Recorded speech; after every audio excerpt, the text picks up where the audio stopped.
thou kind Lord, this gathering is turning to thee. These hearts are radiant with thy love. These minds and spirits are exhilarated by the message of thy glad tidings. O God, let this American democracy become glorious in spiritual degrees, even as it has aspired to material degrees, and render this just government victorious.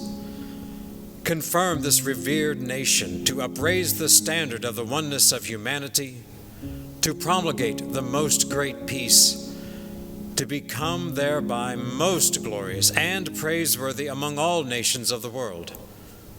O God, this American nation is worthy of thy favors and is deserving of thy mercy.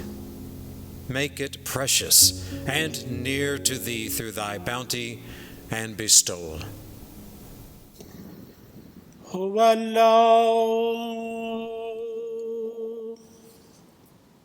خداوندا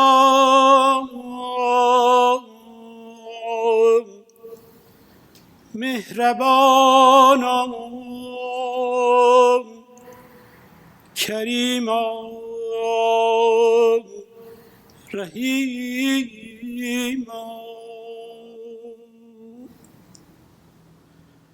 ما بندگان آستان توییم و جمیع در ظل وحدانیت تو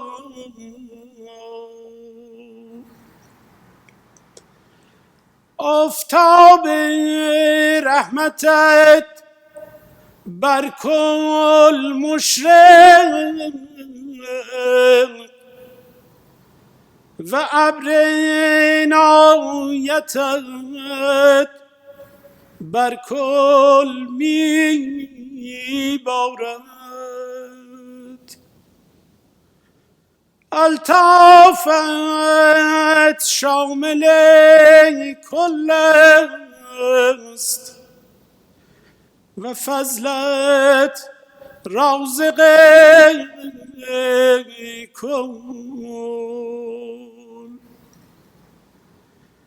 جمیع را محافظ فرمای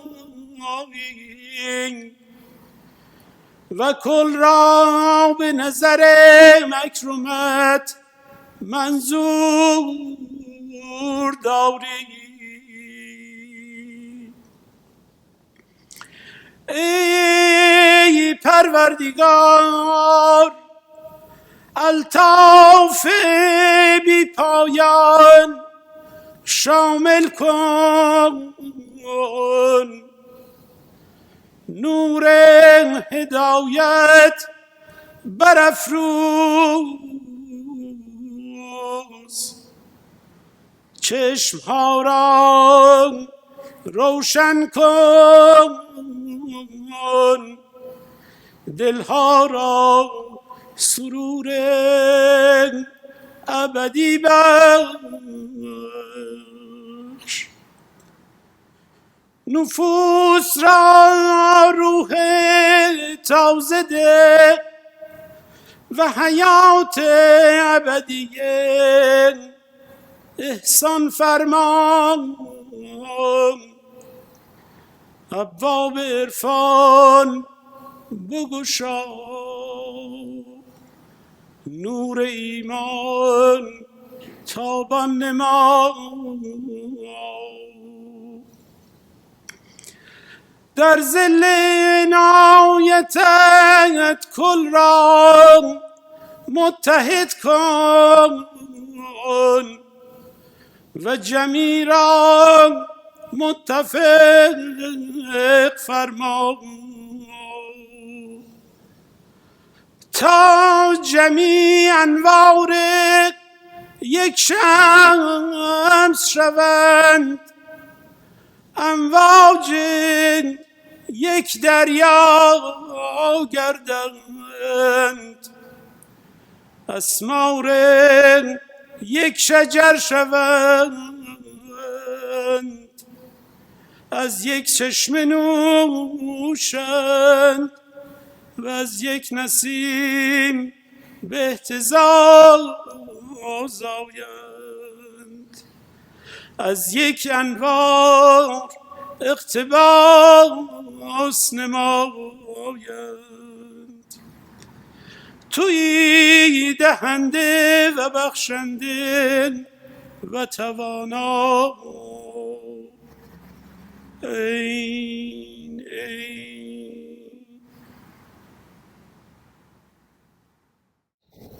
O thou peerless and loving Lord, though capacity and worthiness are lacking, and it is infinitely hard to withstand tribulations, yet worthiness and capacity are gifts vouchsafed by thee.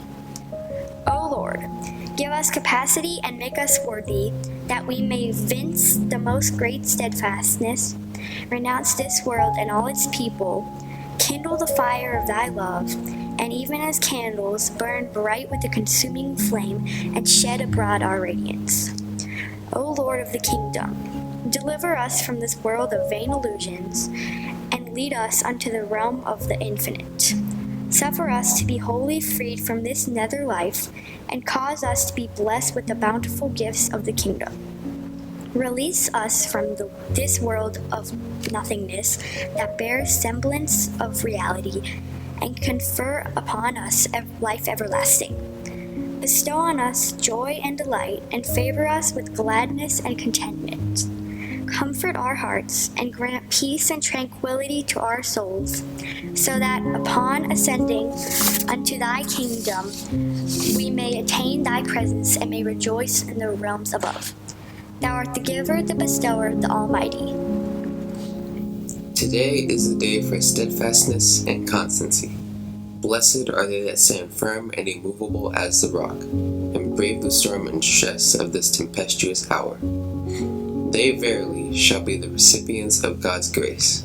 They verily shall receive his divine assistance and shall be truly victorious. They shall shine amidst mankind with a radiance, which the dwellers of the pavilion of glory laud and magnify. My God, whom I worship and adore, we the children of the earth are poor and needy. We sorely need thy wealth of love. Let thy compassion reign on us, we do beseech thee. Thou art the mighty and the powerful. Thou art the strength of love and mercy to the weak. Thou art the table of bounty set for all. O God, unite the hearts of men while yet we speak. O God, who made humanity from a single mold of clay, and let us grow to fill this planet earth, we pray thee, let humanity be one again today, and return us to the oneness of our birth. Thou art the mighty and the powerful. Thou art the strength of love and mercy to the weak. Thou art the table of bounty set for all. O God, unite the hearts of men while yet we speak. O God, raise aloft the banner of the oneness of mankind, and cause the hate and loneliness to cease. O God, melt our hearts together and illuminate our minds, and establish for this world the most great peace. Thou art the mighty and the powerful. Thou art the strength of love and mercy to the weak. Thou art the table of bounty set for all. O God, unite the hearts of men while yet we speak. O God, unite the hearts of men while yet we speak. O divine providence, awake me and make me conscious. Cause me to be detached from all else save thee, and captivate me by the love of thy beauty. Waft upon me the breath of the Holy Spirit, and suffer me to hearken the call of the Abdu'l-Bahá kingdom. Bestow upon me heavenly power and kindle the lamp of the Spirit within the innermost chamber of my heart. Release me from every bond and deliver me from every attachment, that I may cherish no desire except thy good pleasure. Seek not besides thy countenance, and tread no path other than thy path. Grant that I may enable the heedless to become mindful and the slumberers to awaken, that I may prefer the water of life to those who are sore athirst, and bring divine healing to those who are sick and ailing. Thou, I am lonely, abased, and poor, yet thou art my haven and my refuge, my supporter and my hope. Send down thine aid in such wise that all may be astounded. O God, thou art verily the Almighty, the most powerful, the giver, the bestower, and the all-seeing. O thou most glorious Lord, make this little maidservant of thine blessed and happy. Cause her to be cherished at the threshold of thy oneness, and let her drink deep from the cup of thy love, so that she may be filled with rapture and ecstasy and diffuse sweet scented fragrance. Thou art the mighty and the powerful, and thou art the all-knowing, the all-seeing.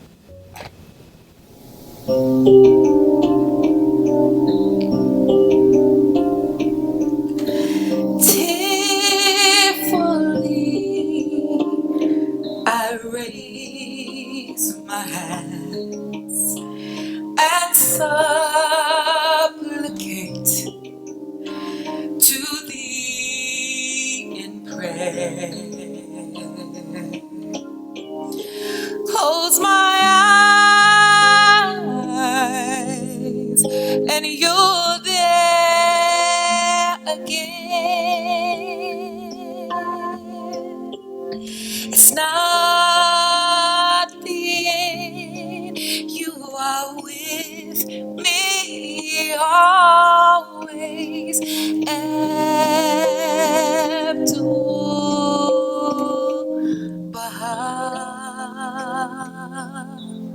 Your footsteps are all so hard to follow. For a broken winged bird whose flight is very slow, such a long, long way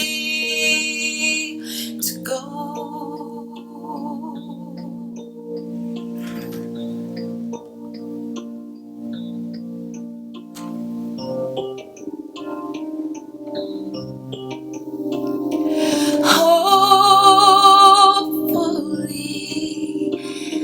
Turn my face to thee and ask forgiveness.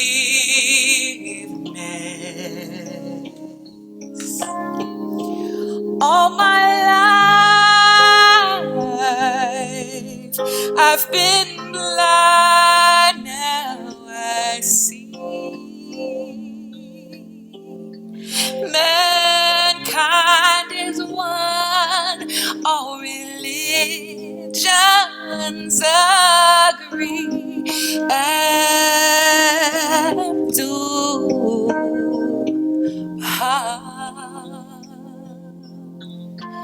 The lessons of your life are here to follow. Now this broken winged bird whose flight is very slow has a way to go.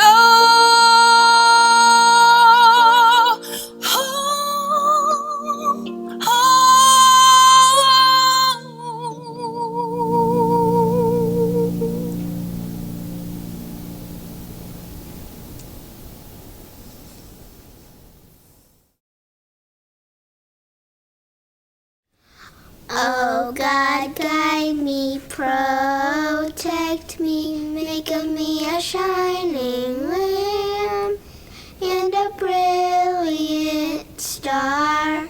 Thou art the mighty and the powerful, Abdu'l-Bahá, Abdu'l-Bahá. That was beautiful, girls.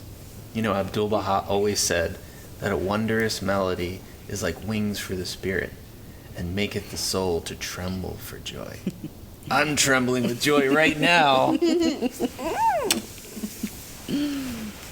We never get to stay up this late after midnight.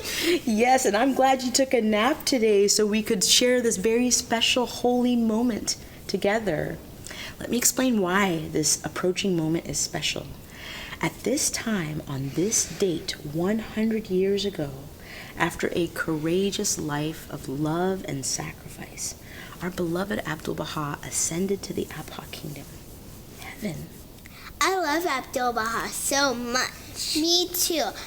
I love the stories that you tell us, especially the ones with the surprising endings. You mean when he decided to do or say the one thing that no one expected? The one thing that that person or group needed? How he created that one special moment to teach people how to behave like true Bahá'ís? Yes, I love those stories. Let me tell you a story about how Abdu'l-Bahá surprised Mr. Robert Turner. Just imagine what Mr. Turner experienced in 1899. He was a former slave and was a servant accompanying Bahá'ís when he met with Abdu'l-Bahá in Haifa, Israel. You see, when Abdu'l-Bahá so boldly opened the door for Robert Turner to join America's other Bahá'ís on the first pilgrimage, he modeled how Bahá'ís should act towards all members of the human race. Abdu'l-Bahá said Mr. Turner's steadfastness in our faith would be the door through which an entire race would enter the kingdom. And just 10 years later, Mr. Gregory walked through that door. Can you imagine what it would have been like to be one of the first to answer Abdu'l-Bahā's fearless call for race unity in America in 1912? Bewildered we are and passion-tossed, mad with the madness of a mobbed and mocked and murdered people. Straining at the arm post of thy throne, we raise our shackled hands and charge thee, God. By the bones of our stolen fathers, by the tears of our dead mothers, by the very blood of our crucified Christ, what meaneth this? Tell us the plan, give us the sign, whisper, speak, call, great God. For thy silence is white terror to our hearts. The way, O God, show us the way and point us the path. When W.E.B. Du Bois penned this tragic prayer, America was in the midst of an epic battle for its soul.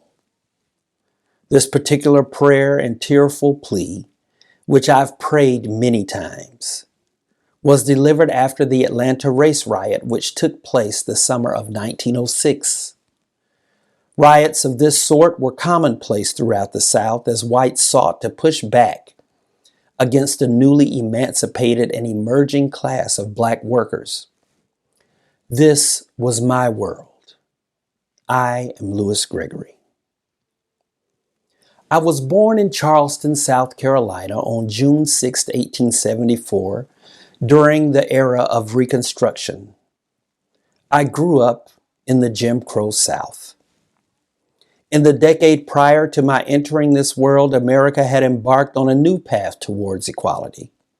After emancipation, we witnessed the passage of the 13th, 14th, and 15th Amendments, abolishing slavery, providing protection for the civil rights of blacks, and guaranteeing our citizenship and equality and barring voter discrimination based upon race.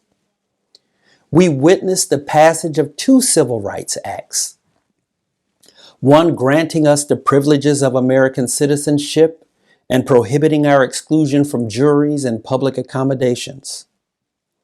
This progress was quickly rebuffed by the Compromise of 1877, thanks to President Rutherford B. Hayes pulling the troops out of the South. This political act launched an era of Jim Crow lawlessness, in which both the South and North colluded in eroding the fragile civil liberties of black communities that lasted nearly 100 years. Mine was a world where a misplaced glance or misunderstood gesture could bring a swift and undeserved punishment. One could have no misgivings or delusion about life in this place. The South was violent and dangerous for black men and women. Outright lawlessness defined the times in the post-Civil War South, where blacks had no rights that whites were bound to respect, even though laws were passed that said that they must. Just like most African Americans at this time, I still had to live beneath the shadow of the slavery system. It was all around me and literally flowed through everyone's veins. Both my mother and grandmother had been slaves on the Dargan plantation in Darlington, South Carolina. The strictures of class and race were enforced by extreme means.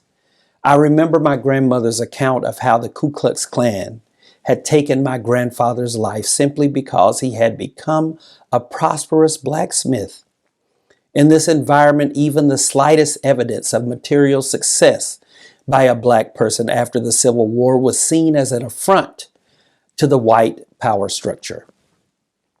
And even with all of the tragedy that she faced, my grandmother managed to plant in me the lights of love and justice before sending me off into the world. I truly believe that she prepared me for my encounter with the Bahá'í Faith and for the challenge that I would eventually receive from Abdu'l-Bahá. I first became aware of the Bahá'í Faith from a colleague, Thomas Gibbs, a Southern white man who was quite insistent that I attend a gathering he had heard about. I will admit, I had no inclination to investigate religion as a viable remedy for what black Americans were experiencing. To be completely frank, I had lost interest in religion because I had been seeking but not finding truth. I had given up. Nonetheless, I agreed to attend the meeting at Joseph and Pauline Hannon's, who claimed that I was about to hear a message that would make possible a work that would bless humanity.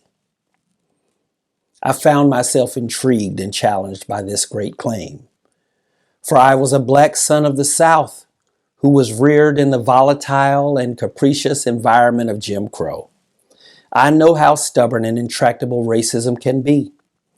However, I would eventually accept this challenge and begin to investigate the faith for myself. What I found in these gatherings was a very unusual kindness that lifted my mental veils and my spirit, and that finally culminated in my acceptance of the great truths of the Bahá'í revelation.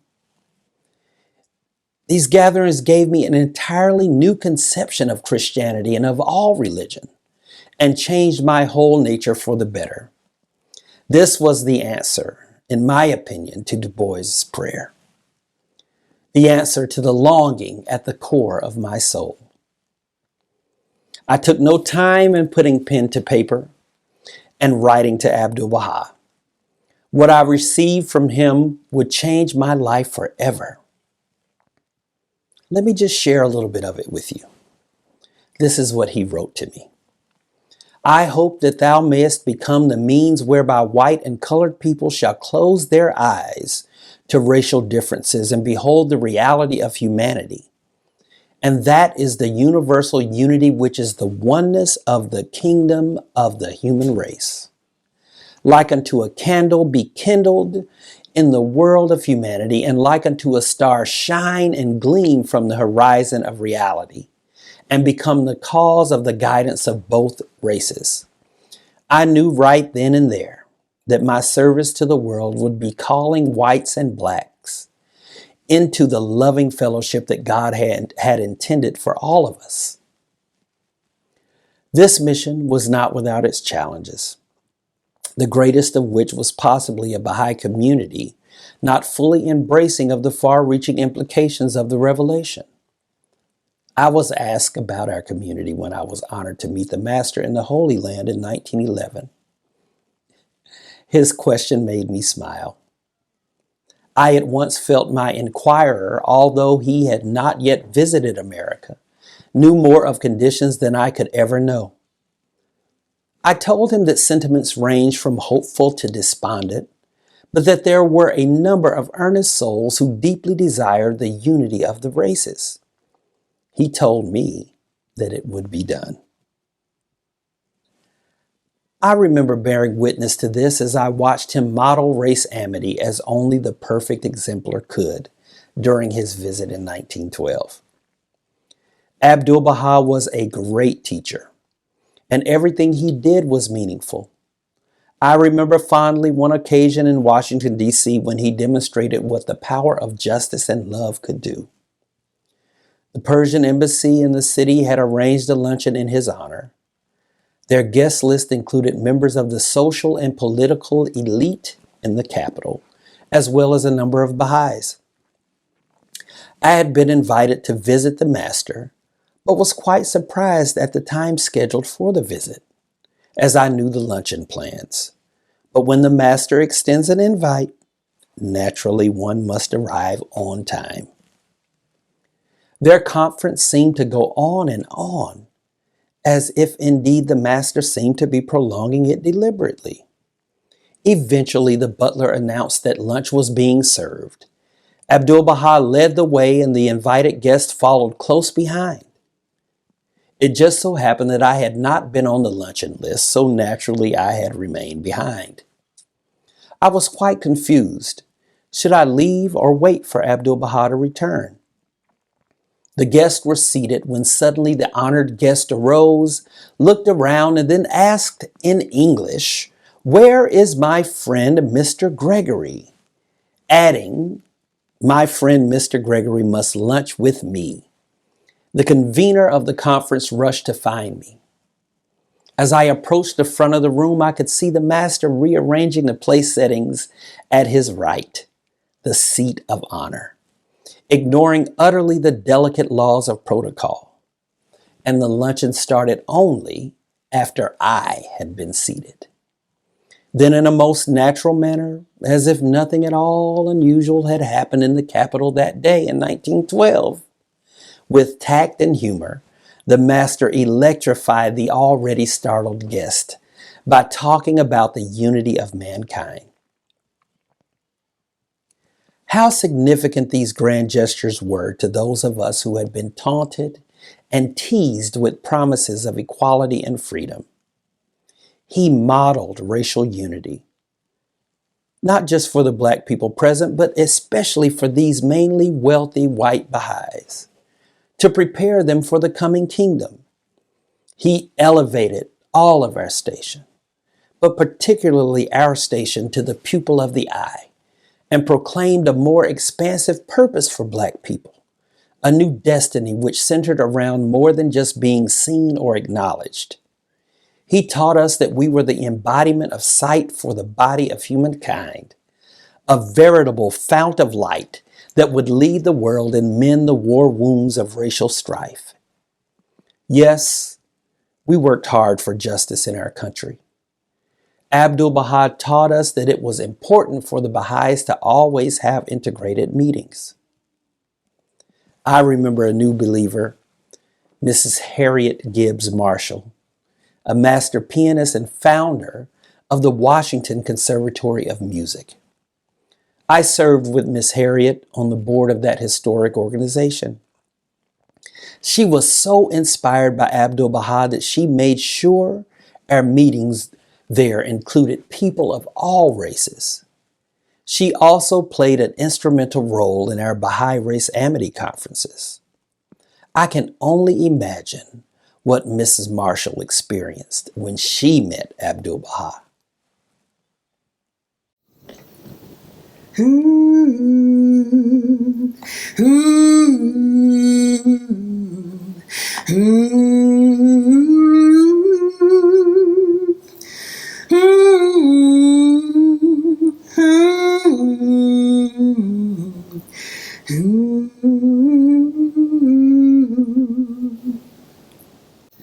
I met Abdu'l-Bahá when he visited Washington in 1912. I was 44 years old and had devoted my life to music and the arts. My life's vision was to build organizations and schools to educate and uplift my people and our great music. In a country that not only disrespected us, but upheld the brutal Jim Crow laws that made our lives so difficult. So I listened intently when Abdu'l-Bahá insistently urged us to hold meetings where blacks and whites come together. At that time, most churches and even Bahá'ís all across the country hosted separate meetings for blacks and whites. He made it clear over and over again how important it was for us to gather with people of all races in the spirit of utmost friendliness and joy. Well, I realized that we would not be able to eliminate the prejudices between the races until we followed his instructions. Love, love, unity, unity. From that day forward, I made sure that all our gatherings, whether worshiping, working, or socializing, would be integrated. That, of course, would include the Washington Conservatory of Music and the School of Expression, which I had founded in 1903 to promote the arts for children and adults. You should know that it was most helpful to have our Baha'i friend, Mr. Louis Gregory, to assist me on the board of directors there. I think I'm ahead of myself. I need to talk with you about the journey that prepared me to become a Baha'i. I was raised in Oberlin, Ohio, and I'm so grateful to the city's founding fathers, who, unlike most city leaders in America, valued and embraced the integration of the races, and in 1835 began a legacy of integration of welcoming and helping freedom-seeking slaves. And then in 1869, that brave little city embraced my family and welcomed me into Oberlin's integrated schools.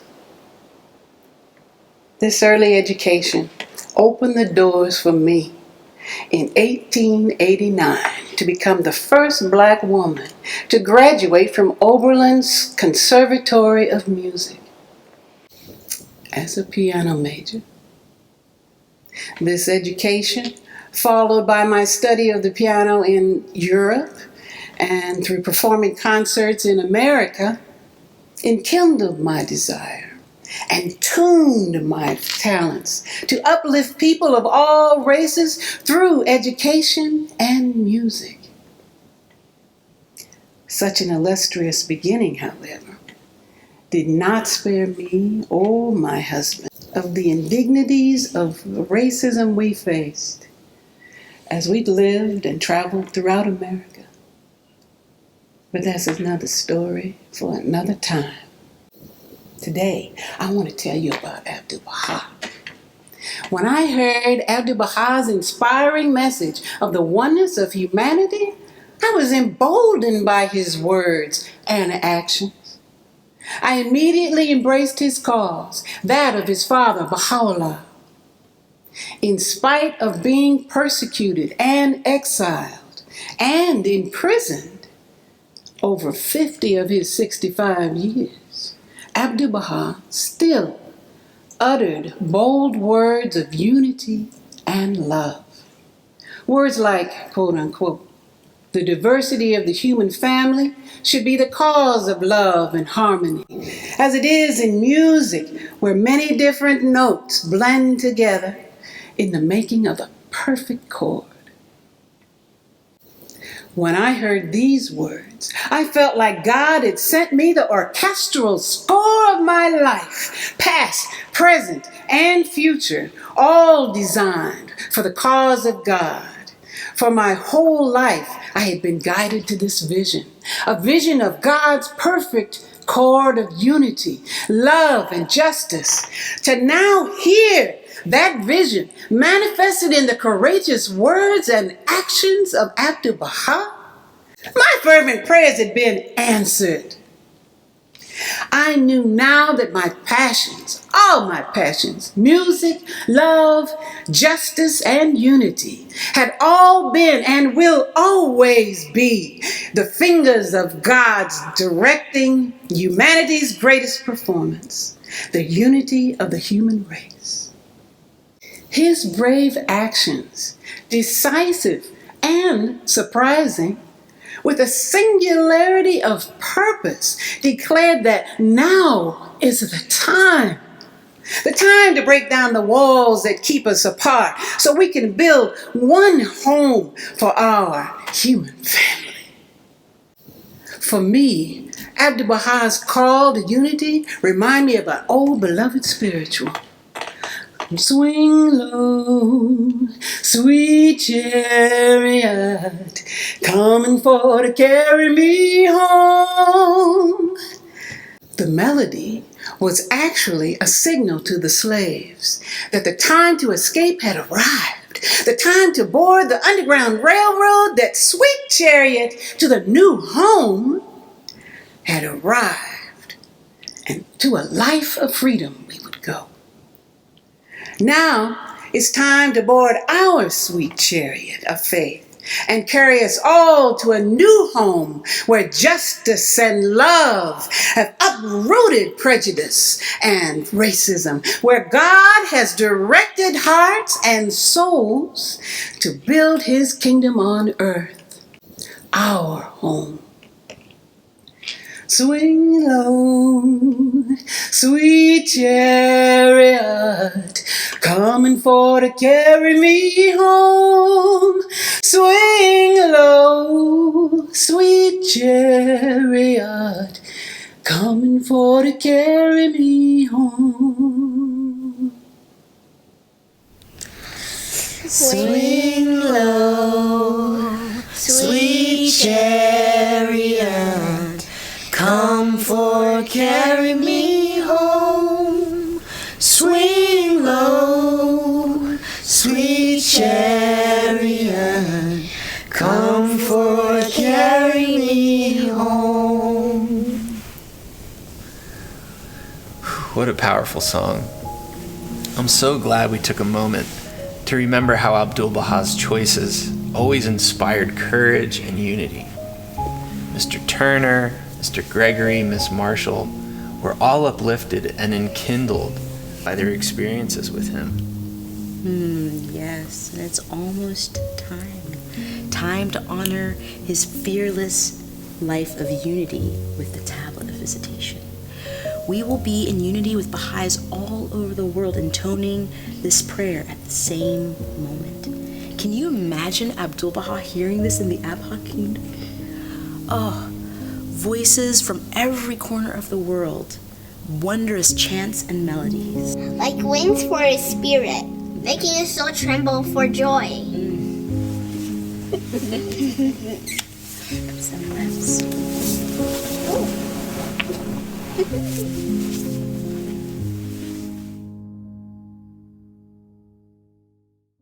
این مناجات را هر نفسی به کمال تضرع و ابتهال بخواند، سبب روح و ریحان قلب این عبد گردد و حکم ملاقات دارد.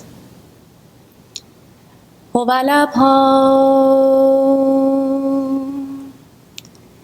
الهی الهی انی ابسط الیک اکف تضرع و تبتل و الابتهال وأغفر وجهي بتراب عتبة تقدست عن إدراك أهل الحقائق ونوت من أولي الألباب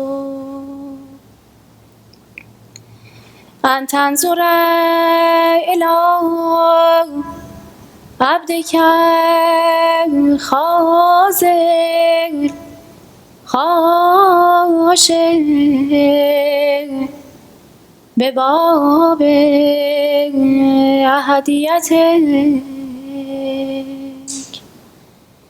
به لحظات اعیان رحمانیتک و تغمره فی بهار رحمت صمدانیتک ای رب انه عبدک البائس الفقیر و رقیقک سائل المتضرع اسیر مبتهلون الیک متوکلون علیک متضرعون بین یدیک و ینادیک و یناجیک و یقول رب ایدنی علی خدمت احبابک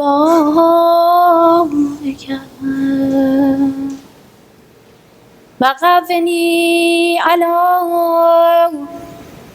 عبودیت حضرت احدیتک و نور جبینی به انوار تعبد فی ساحت قدسک و تبتل اله ملکوت عظمتک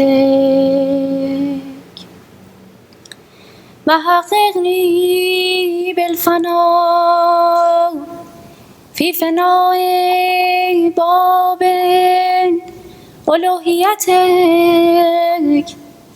و اعنی علی المواظبت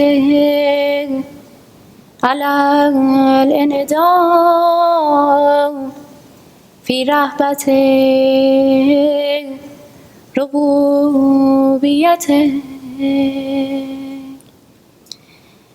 ای رب اسقنی کأس الفنا و البسنی ثوب الفنا و اغرقنی فی بحر الفنا و اجعلنی غبارا فی ممر الاحبا